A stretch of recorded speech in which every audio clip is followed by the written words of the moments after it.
Es increíble cómo la vida de una persona o de varias puede destrozarse. La siguiente historia que te contaré es verdadera, pero por más que dijo esto todos se burlan de mí, espero que tú la entiendas y puedas escapar y estar prevenido del horror que existe en este mundo. Esta es mi historia. Mi nombre es Jorge, mi apellido no tiene importancia. Mi familia estaba conformada por 5 personas, mi padre un hombre ejemplar, mi madre una bella dama de cabellos largos color miel y finalmente yo y mis hermanos. Yo era el hermano de en medio, mi hermano Jonathan el mayor y mi pequeña hermana Sandy a la cual le tenía un gran afecto. Me acuerdo que desde el día en que nació la vi tan indefensa que juré que siempre le protegería. Éramos, por así decirlo, una familia modelo. Según mi madre estábamos bendecidos, a mi padre le iba bien en su trabajo, era agente de viajes, por lo cual salía mucho, mis hermanos y yo lo queríamos, pero no teníamos una relación muy cercana. Pero con mi madre era todo lo contrario, en ella estaba toda nuestra confianza y amor, con ella contábamos para todo y éramos muy cercanos. Cuando a mi hermana la invadía la nostalgia de que mi padre estuviera fuera, mi madre le decía que no se preocupara, que la familia era para siempre, pero no fueron más que palabras vacías, ya que un día eso que pensábamos, que era para siempre se fue al carajo. Mi padre en una de sus recurrentes salidas sufrió un accidente automovilístico, un camión lo había golpeado de manera brutal, su carro estaba hecho un desastre y a él, pues, solo te diré que encontraron lo suficiente para reconocer que era él. Después de eso mi madre cayó en una profunda depresión que parecía no tener fin. Se encerraba en su cuarto todo el día, no se bañaba, ni comía y al parecer ni dormía ya que fueron varias veces que sus lloriqueos y gritos distrajeron nuestros sueños. Hasta que finalmente la mañana de un domingo cualquiera, dejó de existir. Fue mi hermana por desgracia quien descubrió eso, entró a su habitación y vio a mi madre tirada en la cama con los ojos en blanco, la piel pálida y en sus muñecas unas cortadas profundas que dejaban enormes rastros de sangre que ensuciaban las hasta entonces sábanas blancas de su cama. Esto nunca se lo perdone, no solo por el trauma que desde entonces tuvo mi hermana, sino por el hecho de haber sido débil y habernos dejado desamparados cuando más la necesitábamos. Hasta aquí dirías que esto es lo trágico de mi historia, pero no, porque esto apenas comenzaba.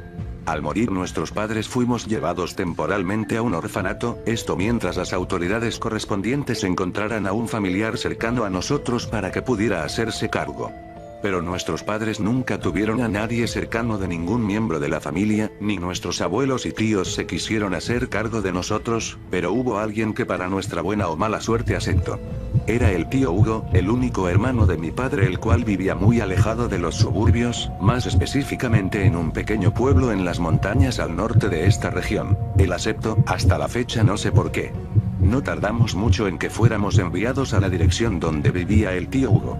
Vivía en un pequeño pueblo donde no había más de 200 o 300 personas, pero él no vivía en el pueblo, era algo así como ermitaño, por lo que su casa era la más cercana a la montaña. La vida con el tío Hugo no era la gran cosa, no era buena, pero tampoco era tan mala. Él era un ebrio empedernido pero no era violento, de hecho puedo decir que hablamos más con él que con mi padre.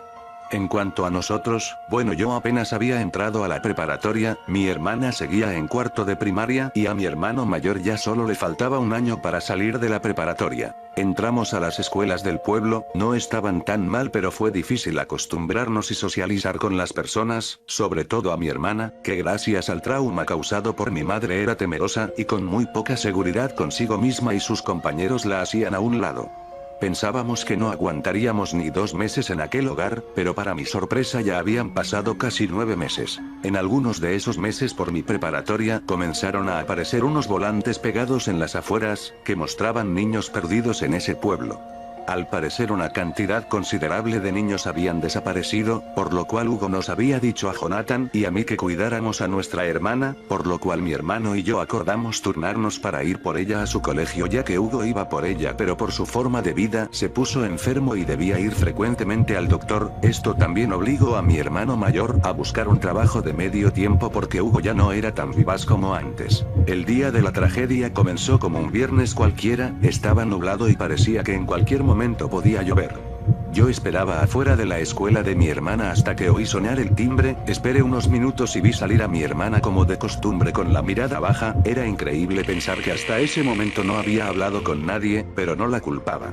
De camino a casa se me ocurrió que tal vez podía alegrar a mi hermana llevándola al parque de ese lugar, ya habíamos ido anteriormente así que pensé que no aceptaría, pero para mi sorpresa lo hizo. Llegando ahí le compré un helado y nos fuimos a sentar a las bancas mirando a las palomas que revoloteaban como de costumbre. Estábamos callados, volteé a verla y me di cuenta de que se quedaba mirando a varios niños que jugaban alrededor de unos juegos infantiles, ya saben cómo, resbaladillas, columpios, etcétera. Estaba bastante concentrada, así que le dije que por qué no iba allá con ellos. Le costó trabajo pero finalmente aceptó. Fue caminando lentamente hacia aquel lugar, se subió a uno de los columpios y empezó a balancearse lentamente. Esa imagen me provocó cierto sentimiento de ternura, por lo cual no pude soportar la idea de tomarle una foto con mi celular, así que lo hice, le tomé una en los columpios. Poco después se acercó a la resbaladilla e hice lo mismo y finalmente antes de irnos le tomé la última. Cuando se acercó accidentalmente a unos niños, se la tomé pensando bueno, en esta al menos parece que tiene amigos. Iba a guardar mi teléfono y decirle a Sandy que nos íbamos, cuando de pronto se acercó a mí corriendo. Ella se veía muy asustada, me abrazó muy fuerte y le pregunté qué ocurría. Ella solo dijo que nos fuéramos rápido de ese lugar, pero me lo dijo de una forma muy extraña, realmente parecía muy asustada. Llegando a la casa le pregunté qué le había sucedido en el parque. Ella no quiso hablar y bueno, yo la entendí. En todo el día estuve pensando acerca sobre qué le había pasado y en todo el día ella tampoco habló. Le comenté a Hugo y a Jonathan acerca de lo que pasó, a lo que ellos me dijeron que tal vez había visto una rata o un insecto y tal vez tenían razón, pero mi duda creció, así que hice mi último intento de hacer que Sandy me dijera lo que había visto en el parque. Entré a su cuarto, ella ya estaba acostada pero aún seguía despierta, le volví a preguntar y no quiso hablar, así que le dije que no importaba qué hubiera pasado, que podía contar conmigo y que podía contarme lo que sea que hubiera visto y que si corriera peligro yo la protegería. Me dijo que mientras estaba jugando un extraño hombre se ocultaba entre las ramas. Ella no pensó nada malo, pero después de un rato el hombre no se iba y solo la observaba. Le pregunté cómo era, a lo que respondió que era alto, muy alto, vestía traje negro con corbata, como los que usaba Papa cuando viajaba, era calvo, pero lo que más me llamó la atención en lo que dijo fue que era muy, pero muy delgado y que nunca pudo verle los ojos y que era como si no tuviera rostro. Le pregunté que si lo que me decía era verdad y me respondió que sí. Pero aún me quedaba una duda, ¿por qué había venido corriendo hacia mí tan asustada? Lo que me dijo sonó más irreal que lo primero. Aquel hombre solo estaba parado entre algunos árboles y de repente vi cómo se comió un perro. Él estaba parado y de pronto sacó muchos tentáculos y tomó al perro y se lo comió. Después de que me dijo esto solo le dije que se calmara, que nada le iba a pasar y que lo que vio era simplemente una imagen de su imaginación, pero ella lo negó todo, lo que había visto era real. Me pidió que me quedara con ella a dormir esa noche, estaba tan asustada que acepté. A la mañana siguiente, me levanté temprano sin despertar a Sandy y me dirigí a mi cuarto, prendí mi computadora e inserté mi celular, accedí a la memoria para acceder a las fotos del día anterior, las imprimí de inmediato y al sacarlas de la impresora las miré detenidamente tratando de encontrar algo extraño pero no vi nada, las examiné una y otra vez hasta que finalmente no que había una figura extraña en el fondo de la imagen, era una figura alargada y sombría, pensé que solo era la sombra de una rama o un árbol pero entonces decidí verlas en la computadora, las miré detenidamente con un zoom máximo, pero la cámara de mi celular no era tan buena por lo que llegué a la conclusión de que era un error de luz y sombras de la imagen causada por mi basura de celular. Bajé a desayunar con mi tío y mis hermanos, la conversación no era del otro mundo, terminamos de comer, Hugo tenía cita con el médico y Jonathan debía de ir a trabajar, pero antes de eso me dio que fuera a su cuarto y ahí me enseñó una cámara bastante buena, me dijo que la había comprado ayer y que la usara para tomarle fotos a Sandy o a mí con mis amigos. Ese día estuve en casa con Sandy hasta casi las 4 de la tarde cuando llegó Jonathan, entonces salí un rato con uno de mis amigos, Tony, estuve con él hasta las 7, pero antes de eso se me ocurrió tomar unas fotos con la cámara de mi hermano, y para finalizar me tomé una recargado en el árbol de la casa de Tony, me despedí de él y me fui a mi casa. Ya estando ahí me dispuse a ver las fotos en el ordenador, salieron bastante bien, la cámara era de muy buena calidad, cuando llegué a la foto que me tomó Tony junto a su árbol lo que vi me hizo sentir sentir un escalofrío. Justo arriba de mí había una figura delgada como la que me describió Sandy. Eso era imposible. Quizá era solo otro efecto de la cámara. De pronto escuché un grito proveniente de la recámara de mi hermana. Me apresuré y fui a donde estaba Sandy. También mi hermano y mi tío abrieron el cuarto y vimos a Sandy sentada en una esquina de su habitación, tapándose la cara y diciéndole algo que se alejara. Le preguntamos qué había ahí y vi algo que hizo que me dieran más escalofríos. El hombre delgado del parque había llegado a su habitación y se la iba a comer. Yo no podía darle crédito a lo que veía. Hugo le preguntó a Sandy que quién era el hombre delgado y dijo que era lo que vio en el parque cuando yo estaba con ella el viernes. Jonathan y Hugo se apresuraron a buscarlo en toda la casa pero no encontraron nada. Después de unos minutos Hugo le preguntó a Sandy que si lo que decía era verdad y Sandy insistía mucho en que el hombre delgado estaba en ese lugar e incluso dijo que me preguntara a mí ya que yo también lo veía. Ellos me bombardearon con preguntas, pero yo negué todo diciendo que, sí, mentí. No les podía decir nada más. No me creerían que un maldito anémico estaba en el parque aquel día y que me había seguido hasta la casa de mi amigo. Sandy no pudo dormir en toda la noche. Era domingo y el tío Hugo se sintió mal, por lo que salió rápidamente de emergencia al hospital. Jonathan, yo y Sandy nos quedamos solos en casa y para mejorar las cosas llovía. Yo estaba en la computadora, Jonathan dormía y Sandy estaba conmigo en mi cuarto sentada en mi cama y de pronto me pregunto ¿qué no lo ves, Jorge? ¿En serio no lo ves?